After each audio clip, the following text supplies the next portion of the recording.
masuk di akal. Ente Ahlussunnah wal Jamaah apa bukan? Saya bicara akidah.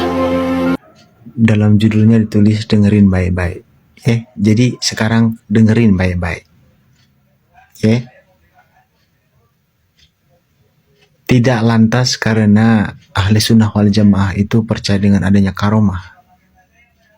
Lantas karomah-karomah yang tidak tahu sababiyahnya, untuk apa tujuannya, karena apa adanya, itu juga kami harus percaya tanpa harus berpikir. Kalau dibandingkan dengan kisah Ashabul Kahfi yang jelas-jelas tertulis dalam Al-Quran, yang tanpa diverifikasi lagi seorang muslim itu pasti percaya, karena itu Allah sendiri yang menyampaikan. Terus karomah-karomah yang sebagian besar dari orang-orang ini klaim itu tercatat di kitab apa?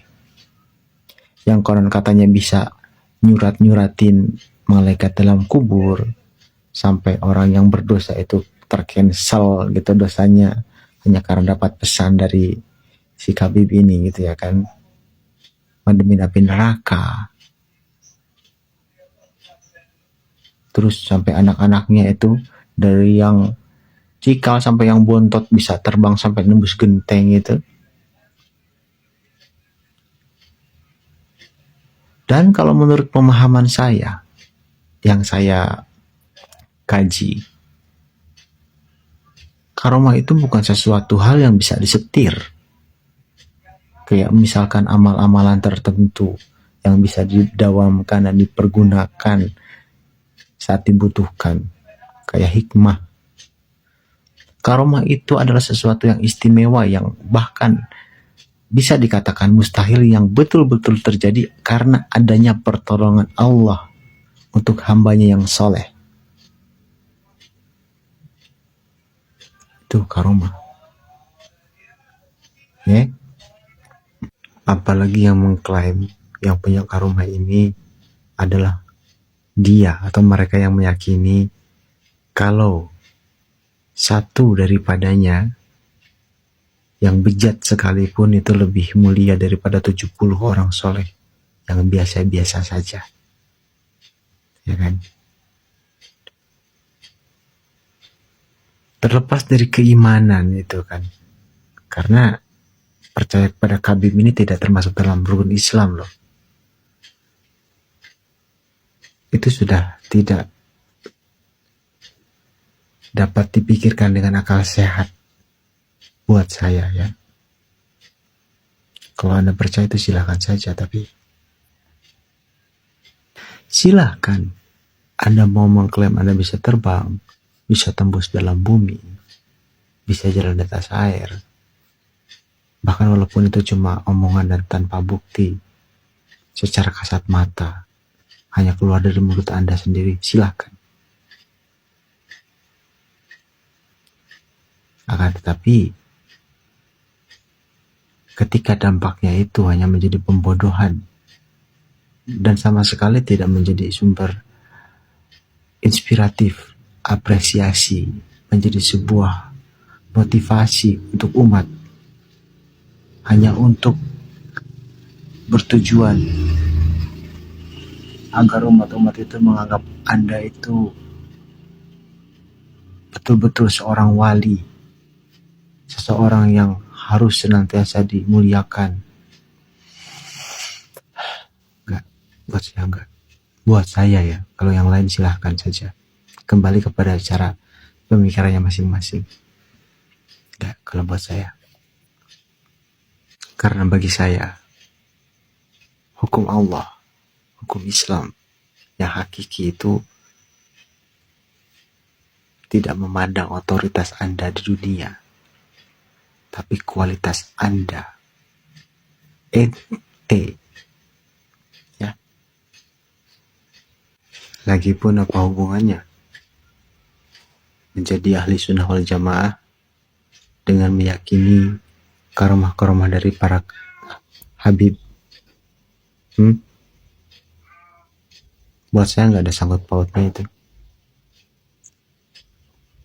Apalagi dari orang-orang yang mengklaim sanjungannya adalah seseorang yang punya karomah, dikatakan al-faqih muqaddam yang bisa miraj 70 kali dalam satu malam dengan menaiki kambing. Maksudnya pribadi itu terkesan melecehkan. Kenapa?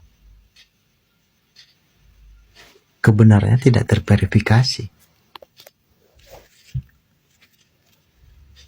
Kalau itu adalah sebuah kebenaran, buktikan. Tidak hanya datang dari satu golongan. Saya juga bisa bilang kalau saya miraj dalam satu hari satu malam itu 700 kali. Boleh dong kalau kayak gitu. Dan jangan tanya bukti.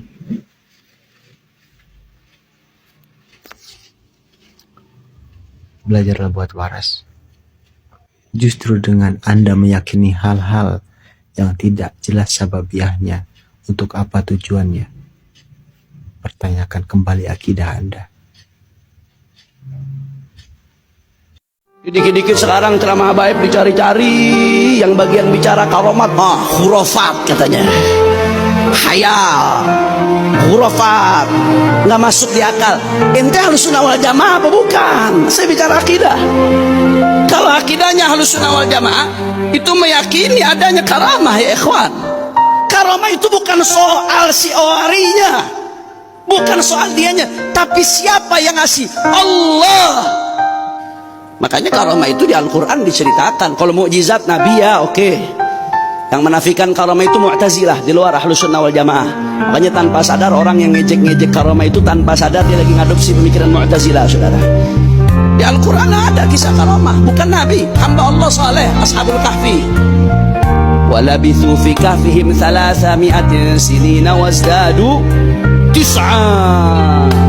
Itu Ashabul Kahfi tidur di dalam goa. Jadi awalnya gara-gara mereka hamba-hamba Allah yang soleh, ada raja zalim saat itu. Raja zalim ini setiap yang beriman dibunuh sama raja. Akhirnya Ashabul Kahfi mereka kabur, lari sampai ke goa. Jumlah mereka yang paling kuat minhum sab'atun, minhum kalbuhum. Kata Ibn Abbas, kata Ibn Abbas, aku termasuk yang tahu jumlah mereka. Ada 8 sama anjingnya, 7 orang, 8 sama anjingnya. Lari mereka ke goa. Begitu sampai ke goa, dibikin tidur sama Allah Subhanahu wa ta'ala. Berapa lama tidurnya? Sehari, 2 hari, 3 hari.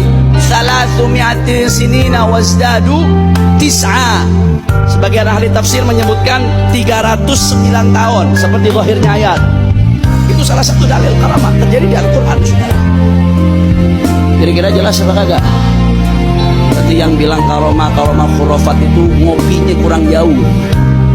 Pengen ziarah ke makam orang tua, terus tapi saya lupa makamnya di mana, saya kubur di mana saya lupa, saya cuma ingat tempat pemakaman umumnya. Waduh, ini anak durhaka. Makanya nih yang suka ngeharamin ziarah hati-hati tuh, yang suka bid'ah-bid'ahin ziarah nanti tahu-tahu makam orang tuanya di mana lu nggak tahu lagi, sampai nggak tahu ini anak. Kemudian akhirnya apa? Di mana tempat pemakaman umumnya? Di sono. Datang. Saya pemakaman umum yang dimakamin ribuan orang ini. Datang sama Syekh Abdul Qadir Jalani. Itu dari pintu gerbang ada makam. Bismillah, bangkit kamu dengan izin Allah. Itu mayat bangun. Tanya, ini bapak kamu bukan? Bukan. Oh mati lagi. Bismillah, bangkit. Kamu ini bukan mati lagi. Terus sampai satu pemakaman umum dihidupin. Habib Umar Al-Muhdar, beliau kalau berzikir kepada Allah Subhanahu wa ta'ala 1 kali nafas bisa membaca Subhanallah, bisa membaca Allah Akbar, bisa membaca Ya Latif. 1 nafas 7.000 kali. Itu 1 nafas beliau. Bagaimana kalau 1 menit? Bagaimana kalau 1 jam? Zikirnya beliau 1 nafas 7.000 kali kepada Allah Subhanahu wa ta'ala. Belum lagi ibadah yang lain. Para aulia menunjukkan apa yang beliau miliki itu bukan ujub. Ana linari jahim udfiha. Saya ini bisa memadamkan neraka jahanam. Itu dengan jari kelingking itu enggak saya dengar. Yang ada, yang kita dengar, saya bisa memadamkan neraka jahanam. Kalau ini sulit Anda pahami, karena pemahaman Anda sangat terbatas tentang syariat Nabi Shallallahu Alaihi Wasallam, Anda perlu tanya. Jangan Anda langsung memvonis orang-orang saleh.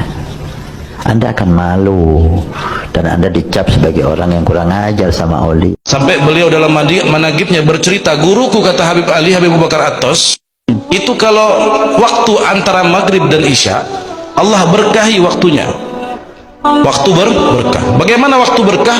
Guruku kata Habib Ali, kalau waktu antara maghrib dan isya, beliau baca Yasin berapa kali? 60.000 kali. Bayangkan, kita baca Yasin berapa? Paling 2 kali lah mentok azan isya sudah, atau mungkin sekali lah sama tahlilnya. 60.000 kali baca Yasin baru isya. Waktu yang berkah. Karena kalau bukan beliau baca cepat Yasin, enggak, baca pelan biasa. Ya, kok bisa? Karena waktunya diberikan keberkahan. Orang kalau waktu berkah, waktu sedikit bisa digunakan dengan amal yang banyak. Makanya orang dulu bisa hatam sehari 4 kali, 8 kali Quran, ya begitu. Allah berikan keberkahan dalam waktunya.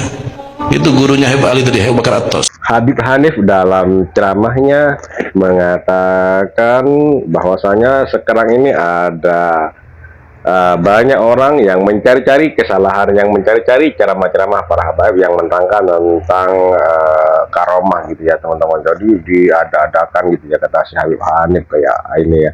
Jadi menurut Hanif ini kalau orang beriman harus meyakini bahwa itu ada orang beriman itu punya karomah gitu ya teman-teman.